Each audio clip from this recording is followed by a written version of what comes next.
சென்னை முகப்பேறு பகுதியில் இரவு காவலர்கள் ரோந்து பணியில் ஈடுபட்டிருந்த போது மர்ம நபர்கள் நாட்டு வெடிகுண்டுகளை வீசி பொதுமக்களை அச்சுறுத்திய சம்பவம் அப்பகுதி மக்களை அதிரச் செய்துள்ளது. கஞ்சா போதையில் கலவரப்படுத்திய கும்பலுக்கு போலீசார் சுளுக்கெடுப்பார்களா?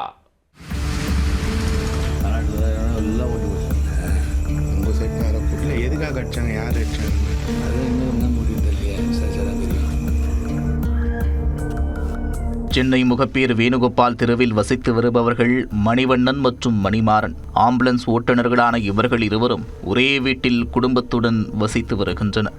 இவர்கள் வழக்கம் போல இரவு தூங்கிக் கொண்டிருந்த நிலையில் நள்ளிரவு 1 மணி அளவில் வீடே அதிரும் அளவிற்கு பெரும் வெடிச்சத்தம் கேட்டுள்ளது. அந்த தெருவே அதிரும் அளவிற்கு அந்த சத்தம் இருந்ததால் அந்த பகுதி மக்கள் அதிர்ந்து போய் எழுந்து வந்து பார்த்துள்ளனர். யாரோ மர்ம நபர்கள் வீட்டின் பின்புறம் நாட்டு வெடிகுண்டு வீசி சென்றது தெரியவந்து அதிர்ந்து போயின. இந்த சம்பவத்தால் அப்பகுதி மக்கள் பீதியில் உறைந்து போயின. இந்த சம்பவத்தில் மணிவண்ணன் வீட்டின் மேற்கூரை, ஜன்னல் கண்ணாடி ஆகியவை உடைந்து சிதறி விழுந்துள்ளது. மேலும் வீட்டின் சுற்றுச்சுவரில் விரிசல் ஏற்பட்டுள்ளது. இதனையடுத்து நுடம்பூர் காவல் நிலைய போலீசார் அப்பகுதியில் ரோந்து பணிகளை தீவிரப்படுத்தியுள்ளனர்.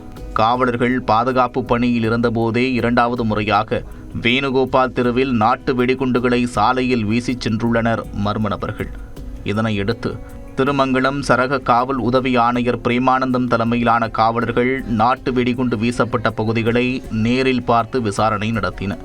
மேலும் சம்பவ இடத்திற்கு மோப்பனாய் வரவழைக்கப்பட்டு சோதனை நடத்தப்பட்டது. இந்த சம்பவத்தில் பாதிக்கப்பட்டவர்கள் புகாரளிக்க முன்வரவில்லை என்று கூறப்படுகிறது. இதனால் காவல்துறையினர் தாங்களாக முன்வந்து வழக்கு பதிவு செய்து விசாரணை நடத்தி வருகின்றனர். அந்த பகுதியில் உள்ள காலிமனை ஒன்றில் அடையாளம் தெரியாத மர்ம நபர்கள் சிலர் அடிக்கடி வந்து மது அருந்துவதும் கஞ்சா புகைப்பதுமாக அப்பகுதி மக்களுக்கு தொல்லை கொடுத்து வந்துள்ளனர். இதுகுறித்து பொதுமக்கள் காவல்துறைக்கு தகவல் அளித்ததால் போலீசார் அப்பகுதியில் ரோந்து பணிகளை மேற்கொண்டிருந்தனர். இதனால் ஆத்திரமடைந்த மர்ம நபர்கள் அப்பகுதி மக்களை அச்சுறுத்தும் நோக்கில் இதுபோன்ற செயல்களில் ஈடுபட்டிருக்கலாம் என்று போலீசார் சந்தேகிக்கின்றனர். இந்த நாட்டு வெடிகுண்டு வீச்சு சம்பவத்தால் மணிமாறன் மற்றும் மணிவண்ணன் வீடு விரிசல் ஏற்பட்டு சேதமடைந்த நிலையில் அவர்கள் பெண் குழந்தைகளோடு வசித்து வருவதால் புகாரளிக்க மறுத்துவிட்டனர். இருப்பினும் போலீசார் குற்றவாளிகளை அடையாளம் காணும் முயற்சியில் தீவிரமாக இறங்கியுள்ளனர். அப்பகுதியில் உள்ள CCTV காட்சிகளை கைப்பற்றி குற்றவாளிகளை கண்டுபிடிக்கும் முயற்சியில் இறங்கியுள்ளனர். நள்ளிரவில் நாட்டு வெடிகுண்டு வீசி பொதுமக்களை அச்சுறுத்திய கஞ்சா போதை கும்பல் போலீசார் விரித்த வலையில் சிக்குவார்களா?